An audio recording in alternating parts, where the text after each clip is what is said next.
Hello, dear students. How are you all doing? I hope you're preparing well for your board examinations because there is very less time now.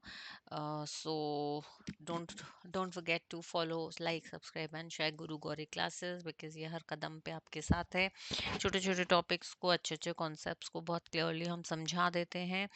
And today on that note we are going to talk about scattering of light, right? A form of phenomenon which we have to talk in physics chapter refraction. इसका ये topic है scattering of light, and the effect which it shows is called as the Tyndall effect, right? ये बहुत सुना होगा आपने.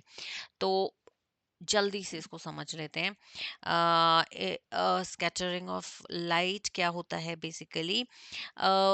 देखो, आपने देखा होगा in a general clean clear solution, right, जहाँ पे जो पार्टिकल्स हैं वो पूरे के पूरे सॉल्वेंट में मिल गए हैं, like solute has clearly you know mixed up or dissolved, that's the right word, dissolved in the solvent, right? तो उसमें अगर आप लाइट बीम डालेंगे तो if you are putting the light beam there, तो उसका आपको पाथ कभी नजर नहीं आएगा. Path can not be seen, right?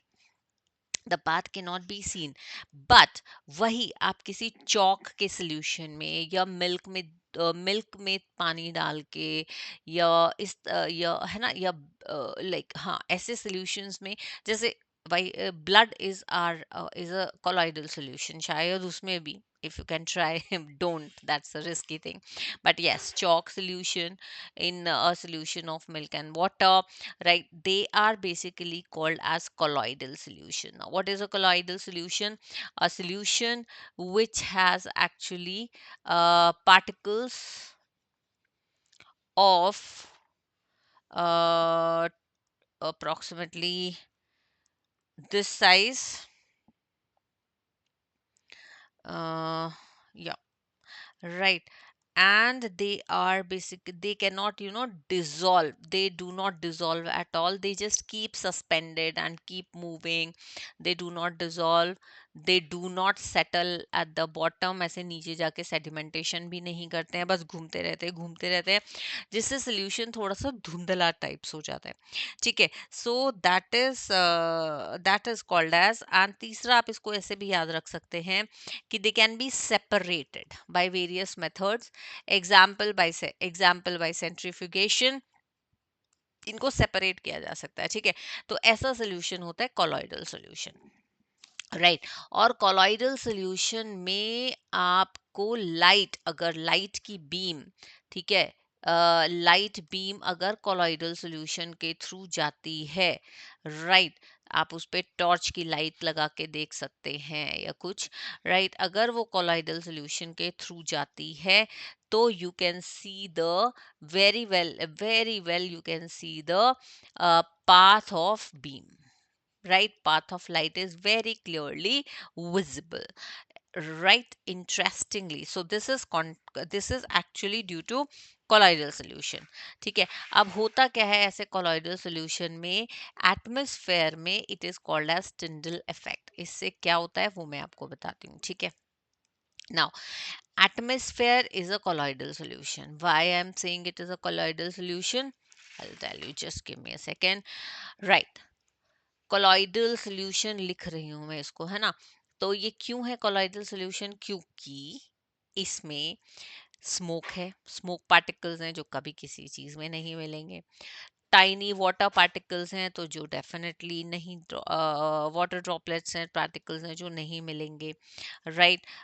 Dust particles हैं जो आप वैसे भी अगर किसी अंधेरे कमरे में थोड़े से छेद में से रोशनी आ रही है तो भी आप देख सकते हैं, है ना.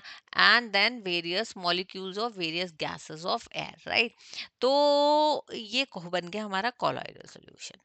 अब होता क्या है कि जब बीम ऑफ लाइट इनमें से किसी के भी थ्रू या इनके थ्रू पास करती है, करेक्ट, मैंने इसलिए ऐसा एरो बनाया कि इनके थ्रू पास करती है, तो होता क्या है कि पाथ विजिबल हो जाता है. पहली बात, path of light is visible, तो कोलॉइडल सॉल्यूशन वाला रूल आया, path of light is visible and interestingly it reaches us, मतलब हम भी उसको देख सकते हैं by being reflected like it reaches us after being reflected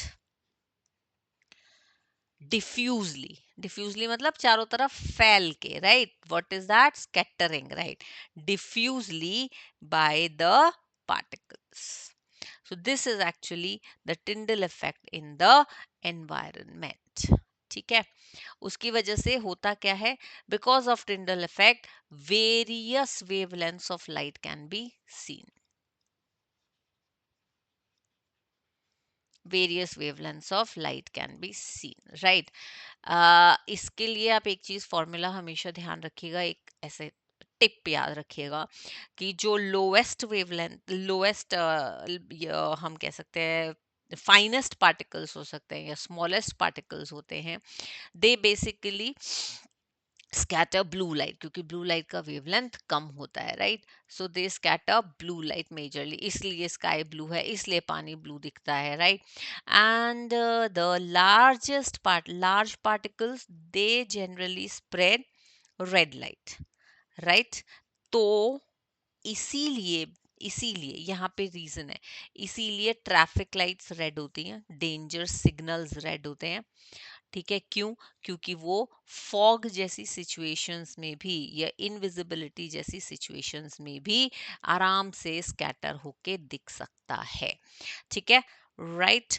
and even if they are very large particles, then even the white light can be scattered, ठीक है? Right? इसीलिए आपने देखा भी होगा कि लोग फॉग लाइट, वो फॉग लाइट लगा के चलते हैं ताकि scattering is easy and it can be visible properly, right? So this is all about Tyndall effect and scattering of light. I hope this is very very clear to you. The whole chapter refraction along with the lenses, defects of vision, eye ka structure, everything is in my different videos for this chapter. Keep viewing them, watch them out, like them, share your comments, right? And subscribe it and share with your friends also, so that it can be of help to everybody, right? So dear students, all the best for your board examinations. We are always here to help you. Guru Gauri classes. Take care. We'll be soon meeting with the next topic.